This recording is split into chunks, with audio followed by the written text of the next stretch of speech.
Hello every one needs awareness. So நண்பர்களே, இந்த வீடியோவில் நம்ம எதை பற்றி பார்க்க போகிறோம்னா, கோர்ட்லேருந்து சம்மன்ஸ் வந்ததுக்கப்புறம் மக்கள் செய்யக்கூடிய 7 தவறுகளை பற்றி தாங்க பார்க்க போகிறோம். லெட்டரை இக்னோர் பண்ணுறது, டேட் அண்ட் டைமை செக் பண்ணாமல் இருக்கிறது, அட்வைட் கிட்ட ஆலோசனை பெறாமல் இருக்கிறது, ஏதாவது ஒரு காரணங்களை சொல்லி கோர்ட்டுக்கு போகாமல் இருக்கிறது, பேனிக் ஆகி ராங் டிசிஷன் எடுக்கிறது, லாஸ்ட் டேட் வரைக்கும் வெயிட் பண்ணுறது, லேட்டாக போயிட்டு அட்வொகேட்டை பார்க்குறது, இதெல்லாம் மக்கள் செய்யக்கூடிய தவறுகள்.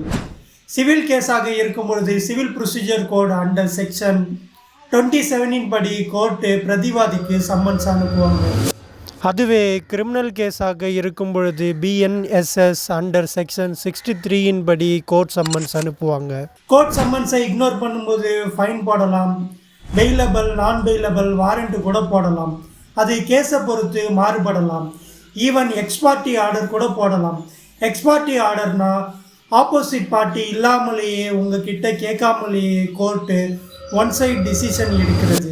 ஈவென்ச்சுவலி சிவில் கேஸாக இருந்தாலும் சரி, கிரிமினல் கேஸாக இருந்தாலும் சரி, கோர்ட்டு சொல்லக்கூடிய ஒரே மெசேஜ், கோர்ட்டுக்கு வாங்க. நன்றி.